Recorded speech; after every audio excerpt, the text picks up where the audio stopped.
So now that you saw the last lesson, you know Amazon is the place to be. They're taking over the world and they're allowing us to take advantage of their extremely valuable platform.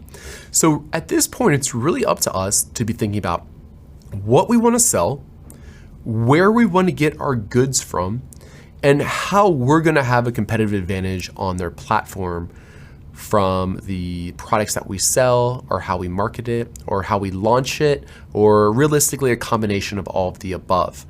Now, a major piece of this is what you want to sell and where you want to get it from. And if you dig around online, you start reading about how to sell on Amazon and some of these opportunities, you'll hear 3 different types of like Amazon business models, which are ultimately where you source your goods from.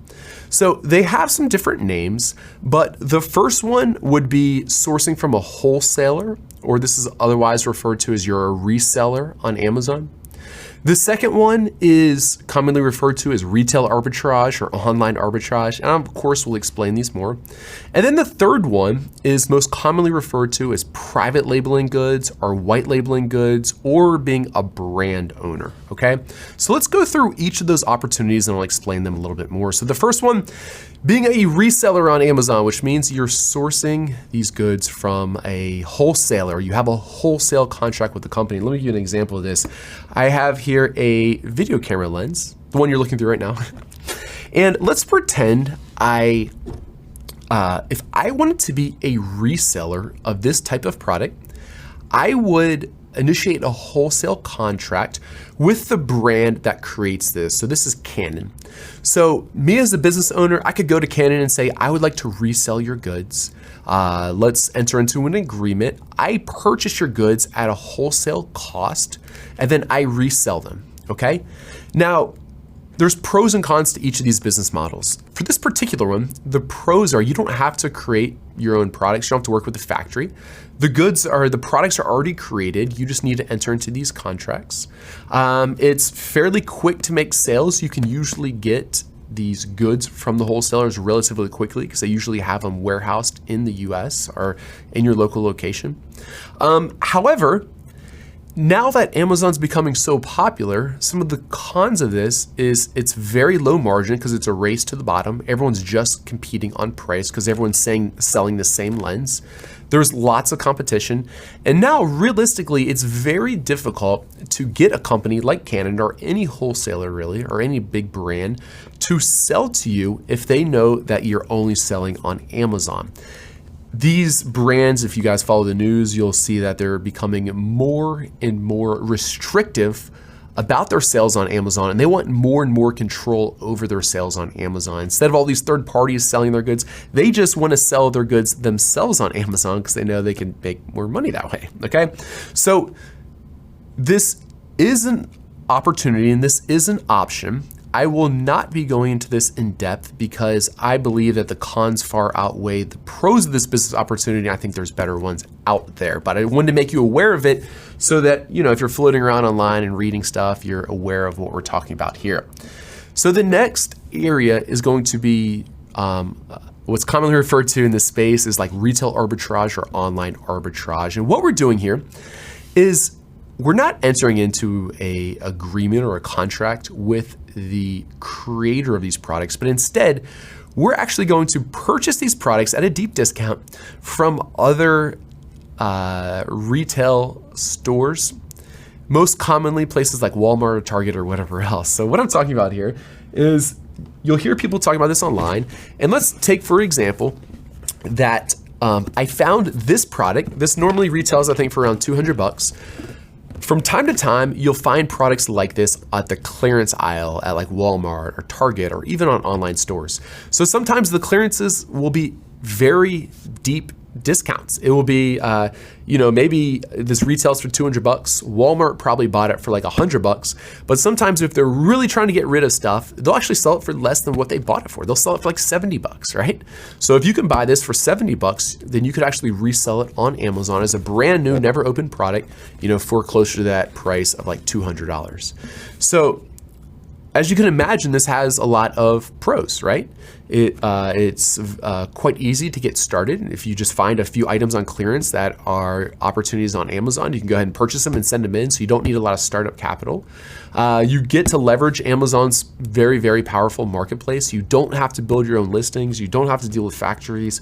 You don't have to enter into any larger agreements with a wholesaler or factory, anything else.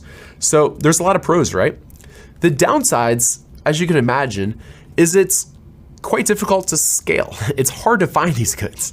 I think a lot of people that try to do this, what happens is they start going around, they realize that they're spending an entire day driving around to Home Depot and Walmart and Target and going to a neighboring city. And then at the end of the day, they've been driving around all day, they've burned a lot of gas, a lot of time, and they've only found like 7 items that they're able to make a profit off of. Then they send them into Amazon. Maybe 1 or 2 of these don't end up selling, but a few of them do. So it's not very reliable. It's difficult to scale because you usually kind of run out of stores that you can go to. Oftentimes you end up with this inventory that you can't sell. Other times you find out that you're not able to sell goods on this particular listing because the brand owner or the owner of the company has restricted it. If you want to think about this as like, yeah, I want to just kind of like learn how to send stuff into Amazon, and you're at the clearance rack anyway, and you see some things that you might be able to make money on, I don't think there's anything wrong with like purchasing a few goods and sending it into Amazon to give this a try. But throughout the Freedom Builder Bootcamp, we are talking about building a business creating a system that generates you money without you having to exchange your hours for dollars. And that's really how freedom and wealth is built. So by doing the arbitrage plays, you're really, again, just going back to working the hours, and it takes the hours to create the dollars. You're not building a system that can create money for you. So for that reason, I'm not a big fan of trying to turn the arbitrage thing into a business. So, you know, the wholesale opportunity and the arbitrage opportunity, you'll hear some people talk about them, but I've just told you why I don't personally recommend them. The last one is the one that I do recommend, and this is how I've created quite a large and successful business. There are, of course, just like all of them, pros and cons, but I feel like this one, the pros far outweigh the cons. And let me give you an example of this. So you'll commonly hear this referred to as private labeling or white labeling or a brand builder, creating a brand. You're building a brand. And what we're doing with this opportunity is we are getting our goods, and this is an example of one of my products, we're getting our goods directly from the factory. So it's factory direct. That's the best pricing you can get, is directly from the factory. We are creating our own brand. So this brand is called Jungle Snugs, and I did this as part of a case study, and I created this product, okay? So when I say I created this product, I found the opportunity. So I found that these hooded baby towels were selling well, but there were some problems with them. So they were in high demand, there was relatively low competition, and there were some ways that I could make some improvements on it. So actually what I did with this is I made some relatively small improvements. So I didn't reinvent this product, but instead I created a product that looked better, it functioned better, and had the qualities that the shoppers were ultimately looking for. So with this, I made a thicker towel. I did some cuter designs to this particular one. It is a little elephant, it has little elephant ears and this little elephant trunk. And the material is thicker and softer than my competitors. My competitors were getting bad reviews because of that. I also threw in this little washcloth. These only cost, I think, an additional 20 cents. And it's a pretty nice washcloth, actually. It has a little hook to hang it and has a cute little ribbon around it. I also created a piece of pretty high quality packaging. And this was important because I found that a lot of people were purchasing this to give as like a baby shower gift, okay? So they wanted like a nice piece of packaging that would present well when they gave it as a gift. So the reason that I like this, one is the costs are the best. You're getting this directly from the factory, right? I'm also creating my own brand. And with that, I'm creating my own listing on Amazon that no one else is selling on. And I also have maximum control over it. The margins are usually also the best because, again, you're getting this directly from the factory.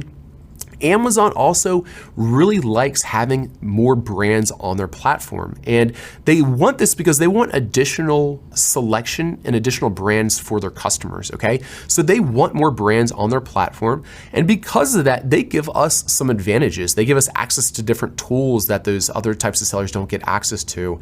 And they just care more about brand owners. And with that, it just has some really nice advantages to it. So the downside of this is you do have to invest more capital up front, because I had to, for these, my first order, I think I placed 500 units. And they weren't that expensive. I think they were $3 a piece, but that's still $1,500. I think it was actually more than that. I think it was close to $2,000 for my initial investment to order my first order of these.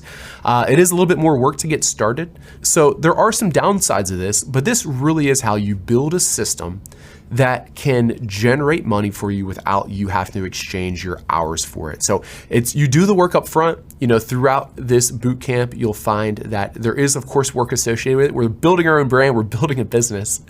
But after you get it started and get your product launched, there's not a whole lot of work to do, all right?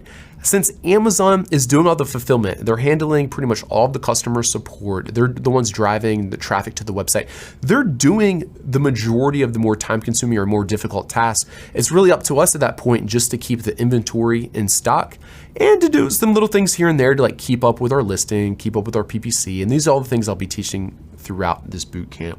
So now that you have an overview of this opportunity of Amazon, you understand why I like to create my own brands, then you by now hopefully have a big picture understanding of what we'll be doing here. And in the next lesson, I'll be talking a little bit more about what you need and what it takes to be successful at this opportunity so that you can build this business that you've always dreamed of, and with it, the freedom associated with building your own company. So I'll see you in the next lesson.